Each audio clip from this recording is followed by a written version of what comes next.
in the world of sports for the year 2026. Yes, the African Cup of Nations is still part of it.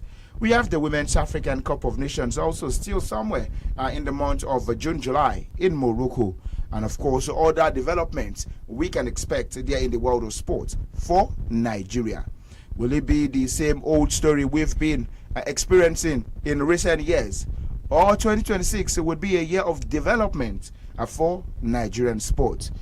Also, we'll take a look at the games that are set to go down today in the English Premier League.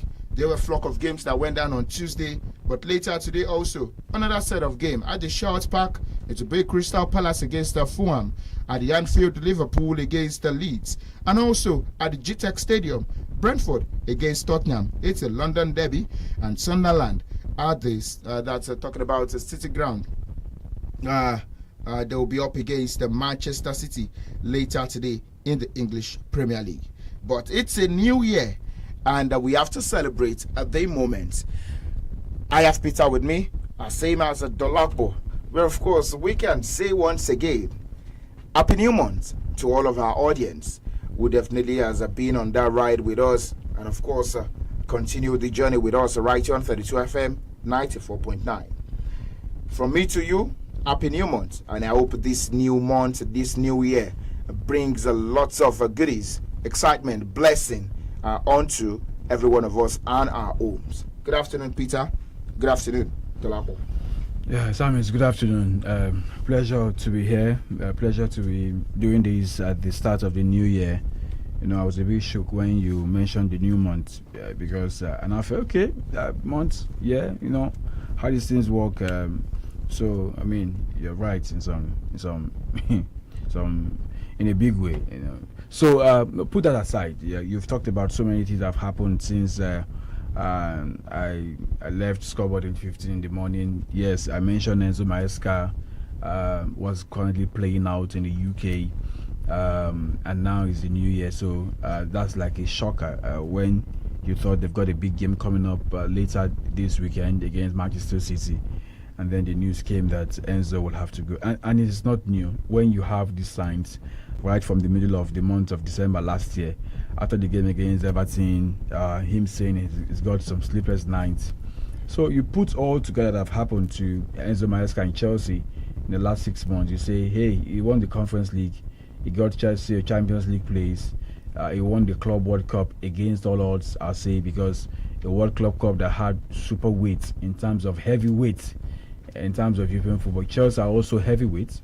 Take no doubt about that. But when you look at how they find their way or find themselves at this last year's Club World Cup, you say, okay, maybe not as big as the likes of Real, the likes of Manchester City, Paris Saint-Germain, who were, part of the Club World Cup last year in the US. But it is what it is. They find their way to the final. They won against the European champions, and then you thought, okay, what's next for Chelsea? And then you saw players who came in on board, signings, maybe 3-2 in each position. You say Chelsea looks well covered, and then the news around 𝐂𝐈𝐿 not happy with some hierarchy at Chelsea Football Club, and then you begin to ask questions. So what exactly what's the issue with Maresca and the board? And we're talking about this before we came on here, how Maresca have struggled in December. While with Leicester, Chelsea, a bit of it, now it's playing out. He hasn't won many games so far. Bournemouth, he couldn't win. So many results. And you ask questions around how come they do well against the big boys, but when it comes to the average team or the small teams, they kind of struggle. What's the spirit behind them playing the big boys? But that's questions that 𝐂𝐈𝐿 will have to answer at the point in time if there's a means for him to do that. And now Chelsea will have to look for a replacement. One of the statements Chelsea released after that termination of 𝐂𝐈𝐿's contract was they are going to find one almost immediately. They're not going to keep for long. They're going to last for probably weeks.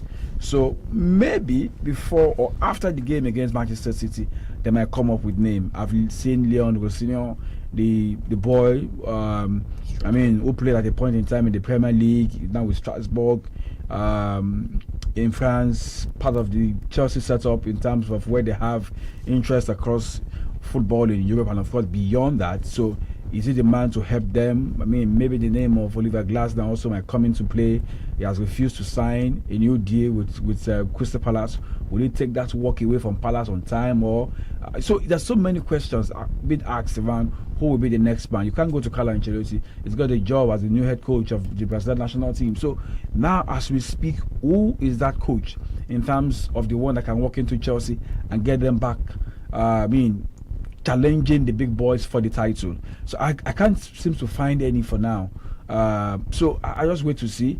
They went to get Enzo Maresca. Enzo Maresca wasn't the big name. It was with Leicester when they got him, and we saw what he did. So maybe the owners of Chelsea might not be looking at those big names to come take charge at the bridge. They might be looking at someone who is of the same caliber with Enzo Maresca to help them. But SAMIES, I don't know, maybe to say Happy New Year to Chelsea fans. Maybe some of them might probably be happy because they felt like Enzo Maresca is not really giving them the result they deserve, they needed.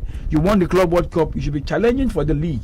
But lo and behold, they are not challenging for the league. They lost to Villa, lost just last weekend, and then earlier this week, they couldn't beat Bournemouth. A game that Chelsea fans would have hoped or wish they got 6 points from those two games and see how they push like of Arsenal and Manchester City in the title race. But it's a different ballgame entirely. But there's still a long way to go. We've just hit the halfway mark of the Premier League. So if they get a manager that can help them push them all the way, we're going to see. As we speak right now, they are fifth. Even the struggling Liverpool, who we thought they're out of the race for the Champions League, ahead of Chelsea. Well, Dolapo, that we listened to Peter talk about his own beats, about what is going on at Chelsea Football Club and Enzo Maresca. But to you now, do we think for Chelsea Football Club it's an institution or it's part of their culture? We've seen serial winners come into this club side also. Even coming into the club, you were not a winner, but you live as a winner. But then the following year, it's more like you're being shown the exit. Let's also not forget that this is Enzo Maresca's. This was supposed to be his second season at Chelsea Football Club, but here he is. He has lost his job. So to mention some names, people, managers who have come in to Chelsea Football Club, from the last man, that was the last one was Mauricio Pochettino. Before that, we had Graham Potter. We had Thomas Tuchel. We had Frank Lampard. Then we had the Di Matteos who also won. We have the AVBs. Those guys that won trophies for Chelsea Football Club. But at the end of the day, Jose Mourinho, at the end of the day, one thing was just linking them together, being shown their exit. Sack letter. Well, first off, Happy New Year to everyone who is listening to the show this afternoon. It's great to be here again this new year. Well, personally for me, first off, Enzo Maresca would be the first Premier League coach to be sacked on New Year's Day in the Premier League history. It's the first time that will be happening. And for me, I personally have a feeling this is not about what is going on field. I feel like it's just about he wanting some power when it comes to the players that come into the squad.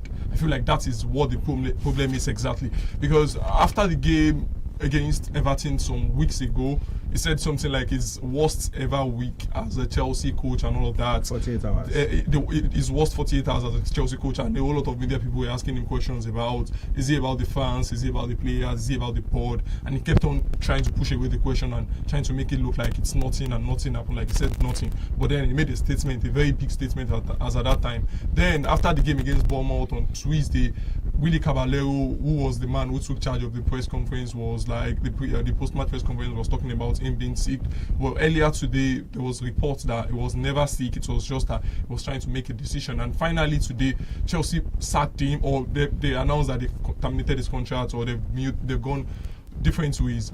So what I think about is, when I look at it very well, Mauricio Pochettino was doing well when he was sacked, when he was told to go at the end of that season, and it was all about Mauricio Pochettino wanting to get experienced players into this team, wanting to stop the new trend at Chelsea since the Todd Boehly and 𝐒𝐈𝐒 guys came in of, let's bring in young players so we can sell for the future. let's be the headquarters of young boys, the 21, 22, 18, 19, 17-year-old players. Let's be the headquarters of these guys. Let them come straight to us, and after 2-3 years, we sell them. We've seen them do good business. We've seen them sell Noni Madueke to Arsenal. We've seen them sell a good goalkeeper to Bournemouth at the start of this season. So they've made some good business with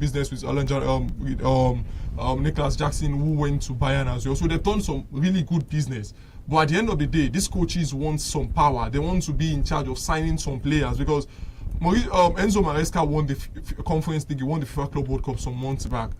And this is the January transfer window that opened today. And I feel like he's probably telling the board, hey, give me some experienced player. You don't need to go get me all of these young players that you brought in, because I have a feeling that most of these guys they brought in the last summer, the likes of Lian Delap, Alejandro Garnacho, Jarrell Ato, he probably does not want these guys. He probably wants to get big players, especially after they just finished winning the UEFA Conference, winning the FIFA Club World Cup. He probably should be feeling they should be competing with the likes of Arsenal to get Victor Gyökeres as at that point in time. They should be getting the Victor Osimhen of this world at that time. So that didn't happen.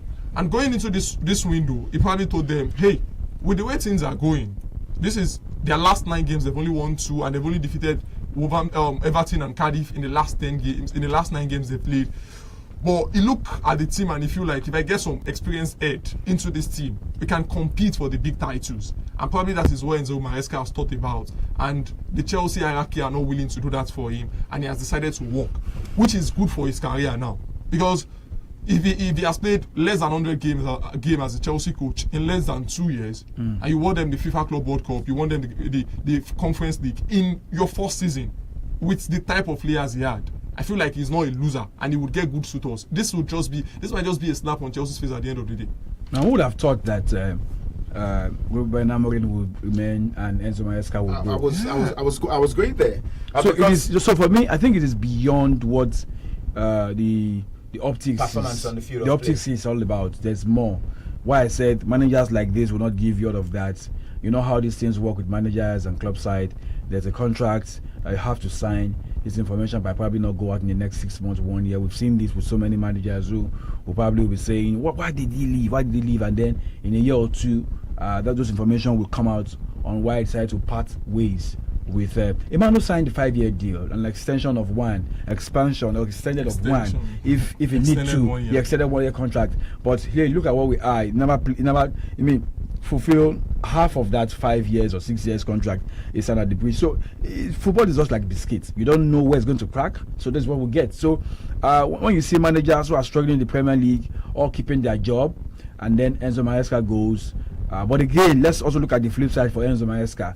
We can now say he's also a top manager in terms of European pedigree.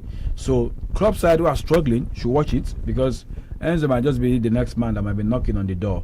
I don't know what our Spurs will be feeling. I don't think that Middlesbrough will be looking at, Wolves will be looking at him. He will not probably want to dare Wolves, because that's a tough job. So is it about the playing style? Is it about the transfer? I want to mention, because a few of the players, even in SAMIES, I'm sorry about that. So a few of the players that SAMIES mentioned, are they players that he wants to sign? But let's also not forget that there's his portfolio at Chelsea. Enzo Maresca is not the manager. Enzo Maresca is the head coach. So there's a limit to what he can do. So he's working with a group of people behind the scene, helping him sign players. So he doesn't have the 100% hold on players who go in and players who come out. So when Delacqua was talking about the players Chelsea signed, probably some of them are not down to him. They are down to what the club wants him to sign. The boy they signed from Dortmund, Gittes, who he thought will probably walk into the team and help them, but he hasn't got those playing time at playing time. So it is beyond the optics what we see.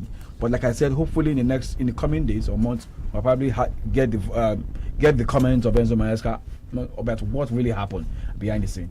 I know we will come on the show tomorrow, but for Chelsea fans, just brace yourselves for the game set to go down at the Etihad Stadium on Sunday night. You would have Willy Caballero lead out the boys. It's not the first time he's doing it. Because in the game, see, and that's one news Arsenal fans won't want to hear. See, Chelsea. Let's get something straight. The boys are still there. It's Enzo that is the head coach. like I said, we've seen Chelsea how they fared against the big side. So don't say because there's no Enzo. Enzo was on the bench. Yes, they lost against Villa because he was suspended for that game. Was watching from what's the game against Bournemouth. Was it Bournemouth? That was on. No, there was one. It was on the it was against bench. It was against Villa. It was against Villa. It was on the bench against Villa, but they lost that game. But I think Chelsea over the years since Jose left, it's not about the manager. It's about it's a spirit like Chelsea dressing room. So if you think because we can't say Enzo's there's a gone, fallout also between himself and the players. No, because the players I think Cucurella come online to write some good stuff about him. So it's not about him and the players. So let's not say because he's gone now. The game against City at the Yard on Sunday night 6:30 is now a walkover that Chelsea will lose. Hey, it is still Chelsea. Like I said here before the game against Paris Saint-Germain in the Club World Cup. Maybe I was the only one or one of those few who said Chelsea will get the win. The only one I know is that Chelsea. I was so sure Paris Saint-Germain will win that game. I said Chelsea will beat. So when you think the Chiefs are down, they're like our super egos. Watch it. Well, when you now look at the type of coach, the type of coach they'll be looking at, because I remember immediately after they sacked Mauricio Pochettino the last time, there was something on Sky where they were like they want to bring in a coach that can play like Pep Guardiola and Mikel Arteta, and that can bring something like that. So I've been looking at the names of coach I've been seeing, maybe apart from the Strasbourg manager, who I feel like even if they'll be bringing him in, it won't be right now because it can stop the progress of what they're also doing at Strasbourg at the moment. It can just stop what they are doing at Strasbourg at the moment. So I feel like they'll be leaving the Strasbourg coach out of it. Look at the Oliver Glasners of this world that is there, Ndoni Raula, and almost all of the coaches that are there. These are not the coaches that play the Pep Guardiola's way. They're not the coaches that play the Mikel Arteta way. Like, they want to compete. And the new owners need to understand that with the way things are, maybe Xavi Hernandez. You don't call them new anymore. No, they are new. 2022 is still not. Well, 2026 now, 4 years. But then, maybe Xavi Hernandez might just be the man for them at this point in time. Maybe he might just be the man for them to take them forward. 2 questions now. Okay, 1 question. Do you think Chelsea Football Club will still go for a checkbook manager? Again, it has to do with what kind of manager, what kind of portfolio are you going to give to him? Do you give him the head coach or you give him the manager? Enzo, I don't know, but hindsight, let me put it on the table. But I felt, hey guys, I got to Champions League football back to the bridge. It never went for long for Chelsea fans. So when I say get them back, no, it doesn't mean that it went for long. Since the time of Thomas Tuchel. That was since 2022. They've not been playing Champions League. Yeah, okay, no, since Graham Potter. Graham Potter was the last coach that played them in the UEFA Champions League. That's shocking. So it was a wow. Okay, so he got them back playing the UEFA Champions League. He won the Conference League, even though I don't like saying that because I felt that that was meant for the small boys. But it's the way Chelsea go and eat what belongs to the small boys. I've seen that over the years. And then biscuits cracked some. you know when back when Jose came and they won the EFL Cup, I never knew what was the EFL Cup all about. And then Chelsea turned it into something that is now a bit big, something that is meant for the smaller teams to get something out on.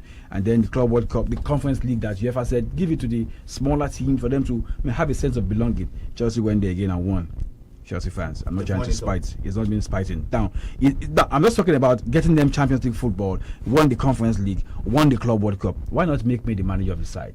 But whoever comes into Chelsea Football Club now is going to get that same position that Enzo Maresca held, head coach. Nobody will give them money because they have so many guys working behind the scene. And that's so many of them. That is why they won't be going for like you mentioned. I think he has paid his dues. He has done everything to deserve being the manager of the club side, because even a Mikel Arteta, who didn't win, was eventually made the manager of Arsenal Football Club. Enzo was head coach, and he's not a manager. I look at some because he gives you a hold on the transfer. Other coaches as well.